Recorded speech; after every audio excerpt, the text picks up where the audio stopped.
एक कथा सुना रहे, सुनो। तुंगभद्रा नाम का एक नदी थी। उस नदी के किनारे एक गांव था, उत्तमपुर। उस गांव में एक पंडित जी रहते थे। कहानी हमारी और आप सबकी सुनो। एक पंडित जी थे, आत्मदेव उनका नाम था। उनकी पत्नी का नाम था धुंधली। धुंधली धुंधली पत्नी ऐसी थी, कभी सीधा काम नहीं करती थी बेचारी, हमेशा उल्टा। कुछ पत्नियां उल्टी चलती हैं, सीधी चलती नहीं। एक दिन आत्मदेव जी अपनी पत्नी से बोले, साधु आए हैं, जरा भोजन बना दो। तो बोलती, क्यों, हमने ठेका ले रखा है सबका, क्यों बनाए। तो फिर आत्मदेव जी बेचारे उल्टा बोलते, तब सीधा काम। आत्मदेव जी को ऐसा बोलना पड़ता, सुनो, गांव में साधु आए हैं पर अपन लोग नहीं बुलाएंगे, क्यों, भोजन कराएं, खर्चा करें। तो बोलती, नहीं जी, बुला लो, साधुओं को भोजन कराना चाहिए। फिर बुलाती, फिर कराती। और डायरेक्ट कहो कि संतों को भोजन बुला करा दें, हैं, ठेका ले रखा सबका, नहीं कराती। तो उल्टा। आत्मदेव जी ये कहें कि खीर बना लेना साधुओं के, अरे खीर बनाए, नहीं बनाएंगे। तो आत्मदेव जी कहें, सुनो, खीर मत बनाना, नहीं जी बनाएंगे। उल्टा चलती। एक दिन आत्मदेव जी इसको हरिद्वार ले गए, चलो गंगा नहवाएं, साथ कुछ अक्कल आए। तो आत्मदेव जी बोले, वहां मत जाना, गहरा है। नहीं, मैं तो वहीं जाऊंगी। और गई तो ये गंगा तो गंगा बह गई, और बही तो चिल्लाई, बचाओ। आत्मदेव जी बोले, जाओ। तुरंत वो वहां गोताखोर आए, गोता, भाई बताओ आपकी पत्नी किस तरफ बही, वहीं गोता लगाएं, बचाएं। आत्मदेव जी बोले, इस तरफ जाओ। गोताखोरों ने कहा, धारा तो इसी तरफ से आ रही है, कोई बहेगा तो बह के इस तरफ जाएगा, आप कह रहे हैं इस तरफ। आत्मदेव जी बोले, तुम नहीं जानते, मेरी पत्नी जीवन भर उल्टी चली है, आज बही होगी तो उल्टी ही बही होगी, इसलिए आप उल्टा जाओ। ऐसी पत्नी, उल्टा, सीधा काम आते नहीं। पर आत्मदेव जी भी बड़े अच्छे, ऐसी पत्नी के संग खुश हैं। पत्नी समझदार ना हो तो पति को समझदार होना चाहिए, पति समझदार ना हो तो पत्नी समझदार। अब क्या करोगे, रहनी पड़ेगा। एक भौंकने वाला है तो दूसरे को चुप रहना ही पड़ेगा। तुम भी भौंकोगे तो कैसे काम बनेगा। इसलिए एक आग लेके खड़ा है तो दूसरा पानी लेके खड़ा हो जाए, तब तो बचेगा। दोनों ही आग लिए हैं तो खत्म, समझो। आत्मदेव जी के पास सब कुछ था, नाम, इज्जत, पैसा, बेटे नहीं थे उसके यहाँ, पुत्र की कमी थी आत्मदेव जी के यहाँ। एक दिन पड़ोसी आया, बोले, आपके घर सब कुछ है, बेटा नहीं है। अच्छा एक बात बताएं, आपसे आपको परेशानी नहीं है, आपसे आपकी पत्नी को, पत्नी से पति को दिक्कत नहीं है। एक्चुअली दिक्कत यहां है कि आपके जीवन में कोई कमी यदि हो, उस कमी से आप कितने परेशान हैं वो तो आपको पता है, पर आपसे ज्यादा पड़ोसी ज्यादा परेशान होते हैं। अरे इनके घर बेटा नहीं है, ये पड़ोसी।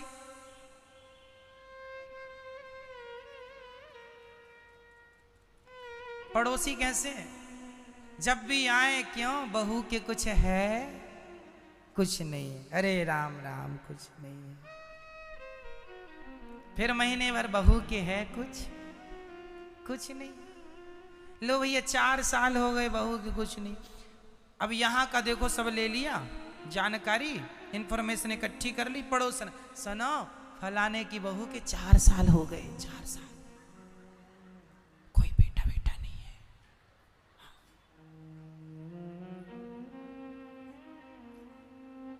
बड़ा मजा आ रहा है इनको कहने में, बेटा नहीं हुआ ना पड़ोसी के, उनके घर।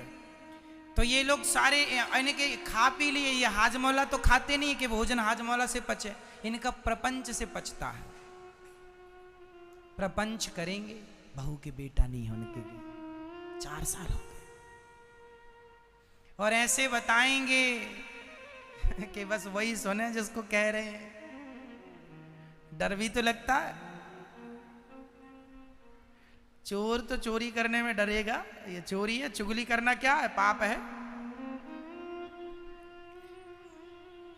अच्छा मुझे ये बताओ, किसी के बेटा नहीं है या किसी की बेटी नहीं है, तो इसमें आप लोगों को, हम लोगों को उसका सपोर्ट करना चाहिए या उसका मजाक उड़ाना चाहिए, उसका हौसला बंधाना चाहिए। अरे कोई बात नहीं, बच्चे नहीं है तो क्या हुआ, बहुतों के बच्चे नहीं है।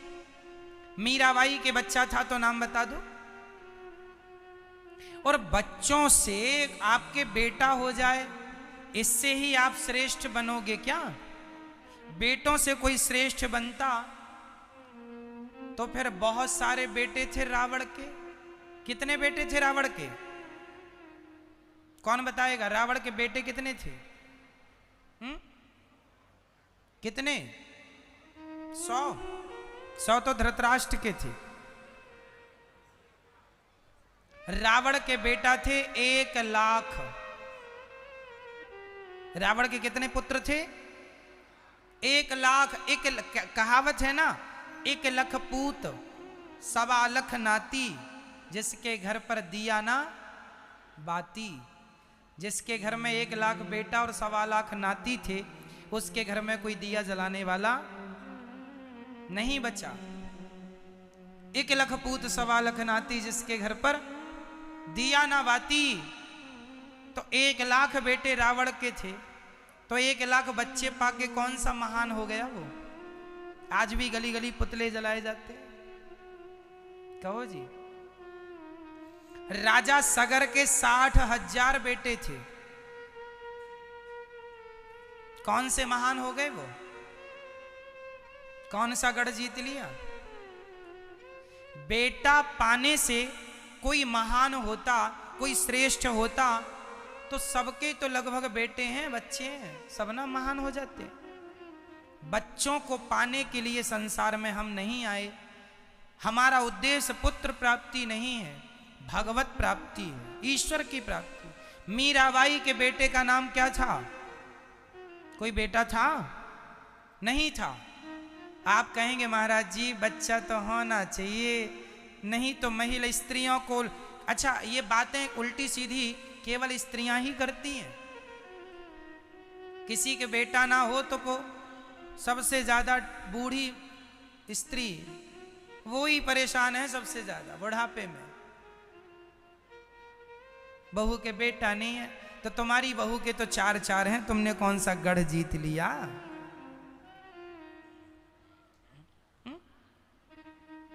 कौन सा नेक काम हो गया तुमसे? मीराबाई के बेटा नहीं था। लोग कहते हैं कि जिसके बेटा नहीं होता वो स्त्री अभागिन होती है, ऐसा लोग कहते हैं। तो मुझे बताओ फिर इस हिसाब से क्या मीराबाई भी अभागिन थी? क्या मीराबाई को अभागिन कहेंगे? मेरी मां, क्यों नहीं समझते लोग? जिसके बेटा नहीं है, एक्चुअली वो स्त्री अभागिन नहीं है। अभागी कौन है? सुनो, रामचरितमानस में लिखा अभागी कौन है। सुनहु उमाते लोग अभागी, हरि तज विषय होहि अनुरागी। जो भगवान का चिंतन ना करते हुए केवल भोग ही भोग रहे हैं, इनके जैसा अभागी कोई नहीं है। जो मनुष्य का शरीर पाके भगवान का चिंतन ना करके केवल विषय वासना में अपना समय व्यतीत कर रहे हैं, इनके जैसा कोई अभागी, ये अभागी है। लेकिन कहा यह जाता है कि जिसके बेटा नहीं है, यदि बेटा नहीं तो फिर मीराबाई भी, आप उसे भी कहेंगे अरे भाई, जिनके अंदर प्रेम है, जिनके अंदर भक्ति है, सच्चे भक्त को, मीरा को तो बेटा, पति, पैसे की जरूरत ही नहीं थी। उन्हें तो जरूरत थी बस मेरे तो गिरधर गोपाल दूसरो ना।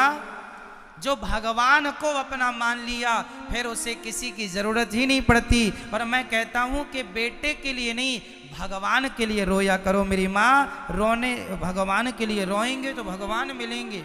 बच्चों से किसी का कल्याण नहीं है। हमारे गौरी गोपाल वृद्धाश्रम में रहती हैं माएँ जिनके 4-4 बेटे हैं, वो भी रहती हैं तो 4-4 गिलास भर पानी नहीं देने को तैयार है।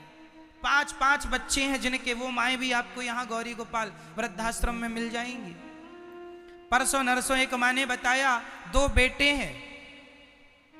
बेटे हैं और उसमें से जब बाप मरा तो बाप की चिता पे आग लगाने दोनों में से सोचो बाप के मरने पे बेटे नहीं आए हैं तो 2-2।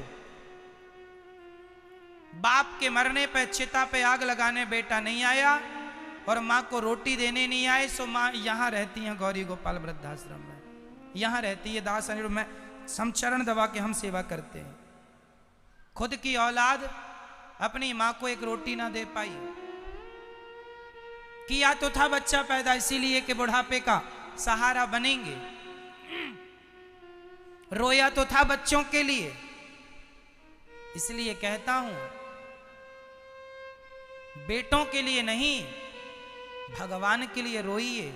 बेटा तो मिलेगा ही, भाग्य में है, किस्मत में है, जाएगा कहां, ये तो आएगा ही। रोना बेटों के लिए नहीं, भगवान के लिए रोया करो। गोपियां भगवान के लिए रोती थी, मीराबाई भगवान के लिए रोती थी। आज तक सदियां बीत गईं, अमर है। इसलिए असली धन बेटा नहीं है मेरी माँ, असली धन मेरा पायो जी मैंने राम रतन धन पायो। कृष्ण नाम राम नाम ही सबसे बड़ा धन है। ये सब धन दुनिया में सब यहीं रह जाएगा। इसलिए कई लोग कहते हैं महाराज जी हमारा बेटा हमारा नाम रोशन करेगा, इसलिए बेटा चाहिए। तो तुम भी तो अपने बाप के बेटे हो, तुमने कितना नाम रोशन कर लिया अपने बाप का। स्वामी विवेकानंद जी भी यही सोचते कि जी बच्चा पैदा करूंगा फिर वो मेरा नाम रोशन करेगा, मैं तो खटिया तोड़ूं बस, कुछ ना करूं। क्यों? बेटा नहीं, आप करो अपना नाम रोशन, अपने कुल का। अपना बेटा जो करेगा करेगा, बेटे के भरोसे बैठे रहोगे क्या? अगर निर्भर बनोगे, दूसरों पर गिड़गिड़ाओगे, तो अपना मान भी सम्मान भी सब कुछ गवाओगे। इसलिए खड़े हो शान से तनकर, यही शोभा मनुष्य तन की। स्वयं सींचो हर एक डाली खुशी जीवन के मधुवन की। खुद अपने जीवन को स्वावलंबी बनाओ, खुद अपने अच्छे कर्म करो, अपने आप को श्रेष्ठ बनाओ। ना बाप के भरोसे बैठना है, ना बेटों के भरोसे बैठना है। देश के लिए, समाज के लिए आपको अच्छा करना है। क्या बाप करेगा और क्या बेटा करेगा? जो करेगा, जो करेगा। झांसी की रानी भी सोचती कि मेरा बेटा सब करेगा मैं कुछ ना करूं, मेरा बाप सब करेगा मैं कुछ ना करूं, तो हो जाता काम। क्यों जी? कौन जानता है कि झांसी की रानी का बेटा कौन है? बेटों से पहचान नहीं होती मेरी माँ, व्यक्ति की पहचान उसके अच्छे कर्मों से होती। अच्छे कर्म कर लो, आपका अच्छा कर्म आपकी पहचान है। कौन जानता है कि मीराबाई के बेटा कहां है? क्या उसका इतिहास बना आखिरी में? कोई नहीं जानता। बस झांसी की रानी को खूब लड़ी मर्दानी, वो तो झांसी वाली रानी थी। कुल मिला के कहना यह है कि बेटा बेटी के लिए ना रोया करो। जो विधाता दे दें तो अच्छा है। हम तो भगवान से यही प्रार्थना करेंगे कि भगवान आपको संसार की हर खुशी दें, परंतु कुछ लोगों को नहीं मिलती तो नहीं मिलने पर उदास ना होइए, परेशान ना होइए। जो तुम्हारे भाग्य का था मिला। कई एक सज्जन ने हमसे सवाल किया कि महाराज कुछ लोगों को बेटा होता क्यों नहीं है, क्यों नहीं होता बताइए। तो बेटा इसलिए नहीं होता, कहते हैं कि जिनके सिर पे कर्जा होता है, ऋण, उसके ऋण उतारने बेटा आता है। कहते हैं ना बेटा ऋण उतारने आया है। जिसका ऋण था तो आया बेटा उतारने, जिसके सिर पर ऋण था ही नहीं तो कोई नहीं आया बेटा बेटी। वो तो ऋण मुक्त थे, सुखी थे। पर फिर भी लोग, संसार के लोग, चूंकि देखते हो ना आप लोग, अरे हमारे संग उनका विवाह हुआ था, मेरी सहेली के बच्चे हो गए, मेरे अभी तक नहीं हुआ। मेरी पड़ोसन के मेरे साथ विवाह हुआ था, उसके हो गए, मेरा नहीं हुआ। देखा देखी से लगता है कि हो, जरूरत किसी को किसी की नहीं है। एक सज्जन से हमने कहा तुम्हें बेटा क्यों चाहिए? बोले महाराज मर जाएंगे तो आग कौन लगाएगा। हमने कहा पागल, जमाना अपडेट हो गया, आजकल तो आग लगाने की जरूरत ही नहीं पड़ती, मशीन में डालो, दूसरी तरफ तुरंत लगे हाथ राख निकल जाती है। किस जमाने में हो? कहां और आग लगाने के लिए बेटा ही क्यों? ये दुनिया बैठी तो है आग लगाने। क्यों जी, आग कौन नहीं लगा रहा आजकल? लोग बैठे आग लगाने के लिए। इसलिए आग लगाने के लिए तुम बेटा पैदा कर रहे हो। छोड़ो झंझट, आग लगाने दुनिया बैठी है, यूं ही लग जाएगी। बताओ कहां लगवाना है? इसलिए झंझट में ना पड़ो। कई लोगों के बच्चे नहीं होते तो वो गोद ले लेते हैं। किसी जगह से एक बच्चे को गोद, एक सज्जन बोले महाराज हमने एक बच्चे को गोद ले लिया, सारा धन उसे दे दिया, उसने लात मार के घर से निकाल दिया, रो रहे हैं महाराज। लो, भगवान ने तुम्हें सुखी बनाया था पर तुम्हारी होशियारी ने फिर तुम्हें दुखी कर दिया, क्या करें? भगवान ने सुखी बनाया था, झंझट से दूर रखा था, फिर भी तुम उलझ गए, क्या करें हम? भगवान तुम्हें दुखों से बचाना चाह रहे हैं, लेकिन आदमी समझते ही नहीं। उसे लगता बेटे के बिना कल्याण नहीं है। अरे बेटे के बिना कल्याण, बताइए स्वामी विवेकानंद जी के बेटे का नाम क्या था? क्या उनका कल्याण नहीं हुआ? तुलसीदास जी के बेटे का नाम क्या था? क्या उनका कल्याण नहीं हुआ? बताइए सूरदास जी के बेटे का नाम क्या था? क्या उनका कल्याण नहीं हुआ? रस खान के बेटे का नाम क्या था? उनका अरे भाई, आपकी भक्ति आपका कल्याण करेगी, आपका बेटा आपका कल्याण नहीं कर सकता। 100 बेटे पैदा कर लो, बेटे पैदा करने से किसी का कल्याण होता है क्या? भक्ति करने से कल्याण होगा, भगवान का नाम जपने से, भगवत प्रेम होगा तो कल्याण होगा। बच्चे तुम कर लो, बच्चे तो सुअर के भी एक बार में 12-12 हो जाते हैं, उसका भी कल्याण हो जाएगा क्या? तुम्हारा तो एक ही होता है, और लो तो 2 हो जाएंगे, और क्या होगा? उनके तो 12 होते एक बार में।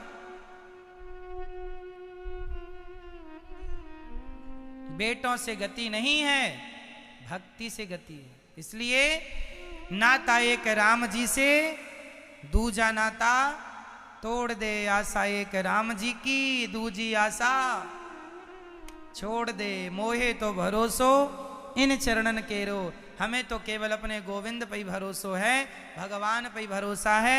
वो जैसे रखें वैसे रहा करो। वो बच्चा दें तो रखो, नहीं दें खुश रहो।